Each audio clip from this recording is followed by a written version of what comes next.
Hey, welcome back.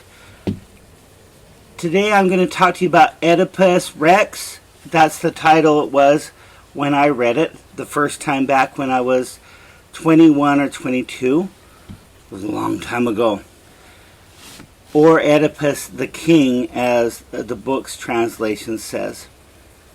Now, before you read this play, it's important that you understand that everybody in that... and this play comes from 2,400 years ago. 2,400 years ago. It's Greek theater, classical Greek theater. The Greeks would get together and they would have a bacchanalia. They would celebrate the god Bacchus, and Bacchus is the god of sex, wine, and theater. And they would have a good time. They would have a good time. So think about this play. It comes from 2,400 years, more than 2,400 years before we're talking right now. But the themes in it are still relevant.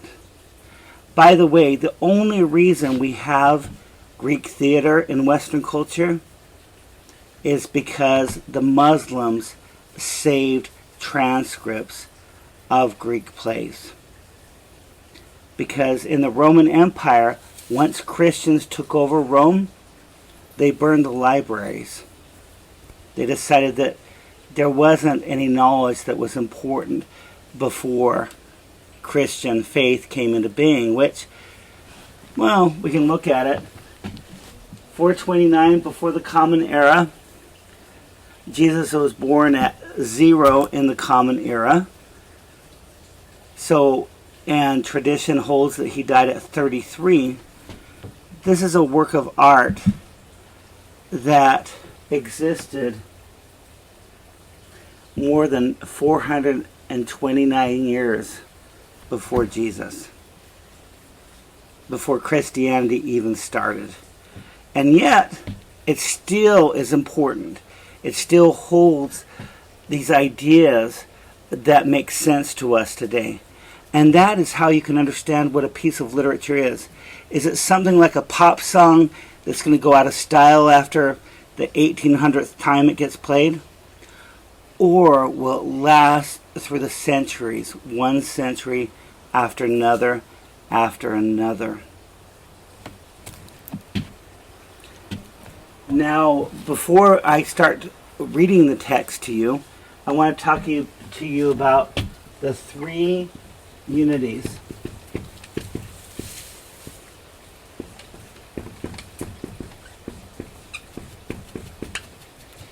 And this is a concept that Aristotle talks about. He's the first literary critic in Western culture. And he calls them the three unities. And it's very different from a play by Lope de Vega, like we've already talked about, or from Shakespeare. Because the three unities have to do with time, place,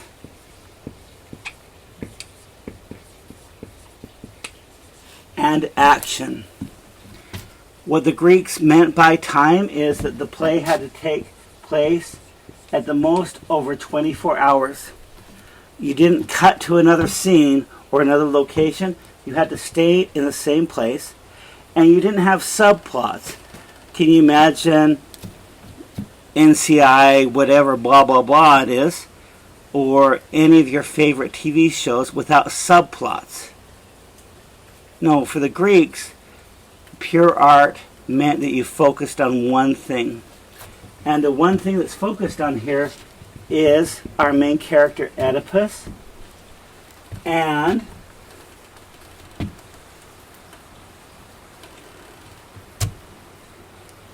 his experience of fate. Now, in Greek culture, the fates controlled everything. And there were three of them.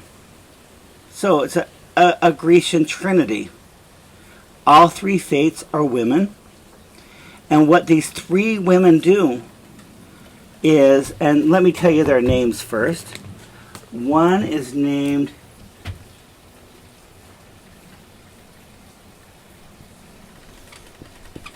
Lachesis. One is named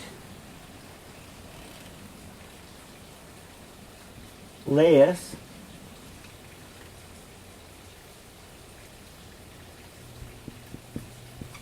And the other is Atropos.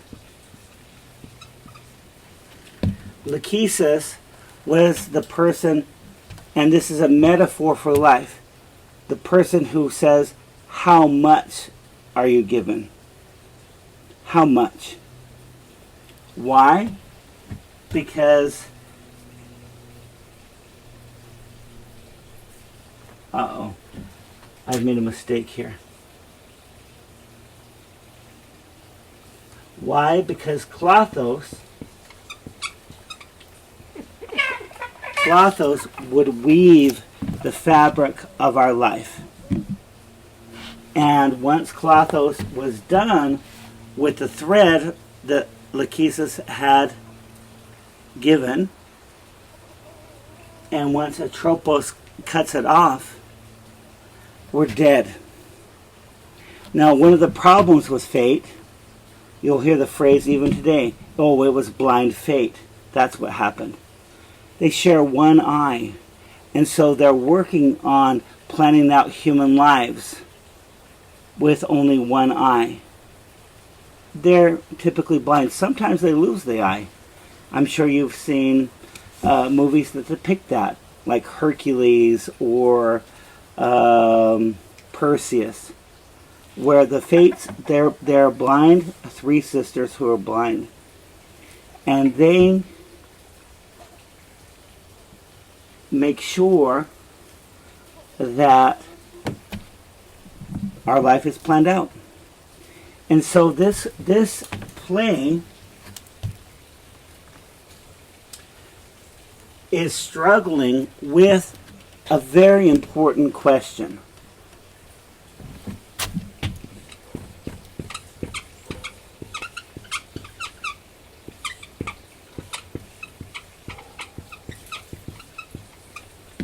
And this is what Greeks struggled with always.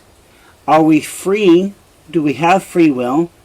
Or is everything destined? Now, typically, if I were teaching live, I would ask my students, how free do you think you are? I'd ask them also, do you believe in destiny? And many people who are Christian, which is post-Greek, or Greek theater anyway, will say, well, I believe in both. And then many will say, well, I think I'm 70% free. We can bring in all sorts of other things about what freedom means besides free will, or what destiny or fate means, such as genetics.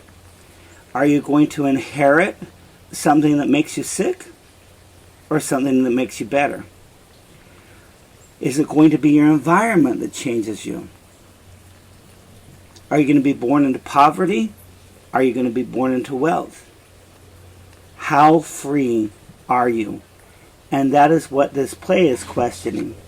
It also is questioning the idea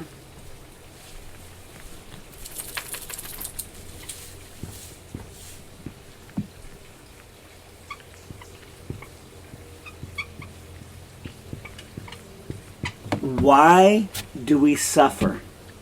Is it because we're bad people?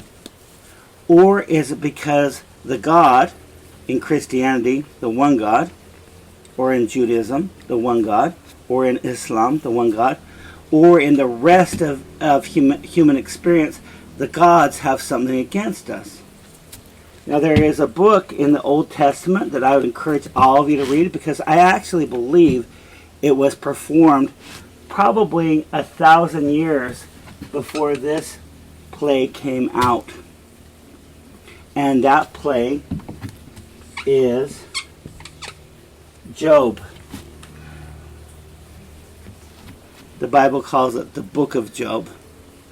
If I were naming things, I would call it the play of Job, because it reads exactly like a play, except when it gets summarized. There's and towards the climax, there's a summary of the entire play in prose, and then it's back on. And in that play, Job is the most righteous man on earth. And the God at that time, the Judaic God, whose right-hand person is Satan.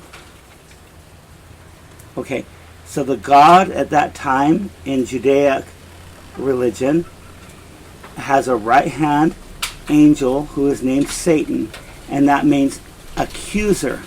It's not the devil of today. Not the devil. And God brags about Job and says, look, have you seen my servant Job? And Satan says, that's only because you're so nice to him. And Satan says, I'll bet if you let me do whatever I need to do to him, he won't be such a faithful servant anymore. We will wait for the beagle announcing that my son just got home with pizza. And God says, okay, you can do whatever you want to Job. And Job is a righteous man. He has a huge family. He's very wealthy. He has a bunch of servants. But God gives one stipulation. Whatever you do, don't kill him. So the accuser, Satan, kills off all of his children, all of his herds, through acts of God, and leaves him to grieve. And still Job is a believer. He doesn't understand why such tragedy has fallen upon him, that all of his livestock have died, all of his children have died. And as the play goes on, his wife starts telling him, what have you done to make God angry? And his friends come. He has 3 friends. They come and tell him, what did you do to piss off the God? And he's like, I didn't do anything. He doesn't know there's a cosmic bet about his life. And as the play progresses, Satan goes back to God and God says, do you see? He's still righteous. And Satan says, that's because you didn't let me touch him personally, his body. And God says, all right, you can do whatever you want to him. Just don't kill him. And so he gives him pustules all over his body. He makes him sick. And he gets to the point where his wife says to him, you know what you should do? And he says, what? You should curse God and die. And yet he doesn't do that. What he does, and his friends tell him the same thing. There is something wrong. You've done something wrong. And he knows he didn't do anything wrong. And so at the climax of the play, he has said for quite a bit of the play, I want to talk to the God. And he finally gets an appointment with God. And God looks at him and he says, who are you to even ask the question? You're nothing. And that's the end of the play. Now a scribe came along centuries later, once it was written down because it was an oral work at first, and wrote in. And then God gave him back everything, 3 times the amount of children, 3 times the amount of flocks, etc. No, it was a Judaic tragedy. Why do we suffer? Well, sometimes there's no reason why we suffer.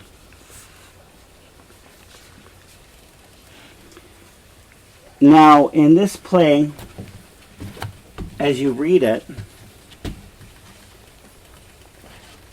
I want you to remember this, that the translator writes fortune often. This is a Latin concept, a Roman concept, fortune. It is not the Greek concept of fate, where your life is planned out for you. And why would the translator do that? David Green. Because he's a product of post-Greco-Roman culture, probably a product of Judeo-Christian culture.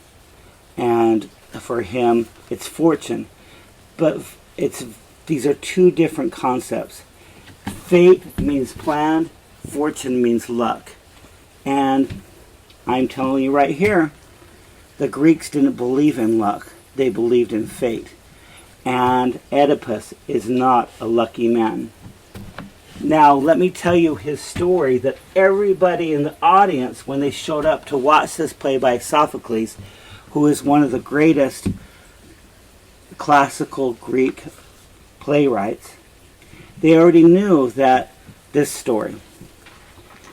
There's a king who gets a prophecy from Delphi, and that prophecy tells him, you will have a son, and that son is going to grow up to kill you and sleep with your wife.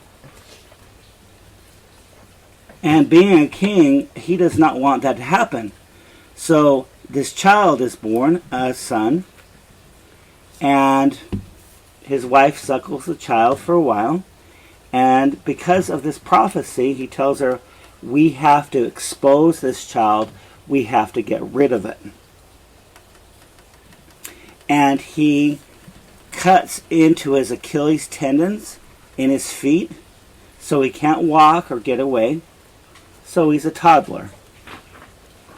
And then he binds him up, and then the wife gives this little baby to a shepherd who takes him out to leave him for the wolves or the wild animals or the beasts, the sunshine, to kill him. His mother, she's done with that. The father is happy. In the meantime, that shepherd who was given that imperative to take him out and expose him feels bad for this baby who is crying, who has been injured. And he takes him far, far away to a very distant kingdom and hands him to another shepherd.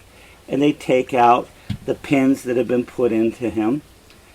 And then that shepherd happens to take him to the king and queen of that kingdom, which later on we'll have this in Western literature and Western culture, the story of Moses, where Moses gets raised by Pharaoh from poverty, and miraculously his own mother suckles him after she's put him in a stream so that he will drown. So this king and queen raise Oedipus. Everything's good until Oedipus grows up, and he gets a prophecy from Delphi, and it tells him, you will kill your father, and you will sleep with your mother. And he is understandably disgusted. So he flees the kingdom because he loves these parents who raised him. And they've never told him they weren't his biological parents. He's adopted. So he flees and he travels far, far, far away. And there comes a time when the road narrows and you have to take turns. And this happens all the time in rural communities where only one vehicle can get past. And so he gets onto the side of the road to let a vehicle pass with an obviously wealthy man, but he's not marked as a king, but a person who has servants and horses and a carriage. And as that person is driving by, that person hits him in the face with a horse crop. This play might say something else, but strikes him in the face as he's going past while he's waiting patiently. Oedipus freaks out, kills that rich man, kills all of his servants except for one. And then he travels on, not thinking anything about it, until he gets to a kingdom where people are weeping. And he asks them, why are you weeping? And they say, the Sphinx.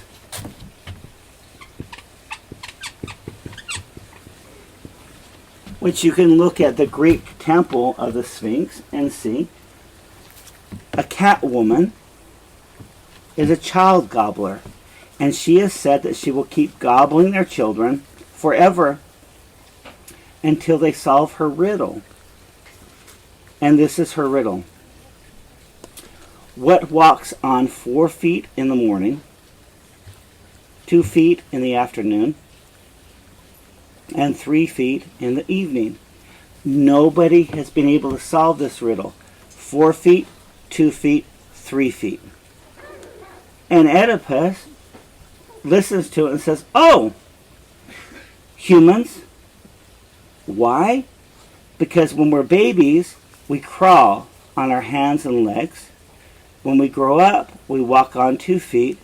And then when we're elderly, we need a cane to get by. He solves the riddle. The Sphinx has vanished. And he comes to the attention. He's a hero. People are so happy. He comes to the attention of the queen, who he subsequently marries. And is after all of, so the audience already understands that story. They also understand that the man that he killed on the road was his biological father, and that the queen he married was his own mother, and he has children with her. So the play is not about who, it is a whodunit play, but it's about the suspense of understanding when will he realize that the prophecy has actually been fulfilled. When will he realize that he killed his own father and had sex with his mother and fathered his own children, brothers, and sisters. So that's what's going on in this play. When it opens, which will be the next segment, people are clamoring and asking for his help. Help us. You saved us one time, but now our crops have failed. Our women are not able to carry children till their birth, and even if they are born, because they spontaneously abort, even if they are born, they die shortly afterwards. And we're hungry, and we're sick, and we're tired. Please find out the problem. And he sends for a messenger to go to Delphi, who comes back and tells him, the problem is that the king in this kingdom, the king before you, was murdered, and that murderer is still loose. So Oedipus will become the judge, the prosecutor, the detective, and find out what he has done with his life, because in trying to elude fate, the 3 fates, he has actually fulfilled it. Thank you.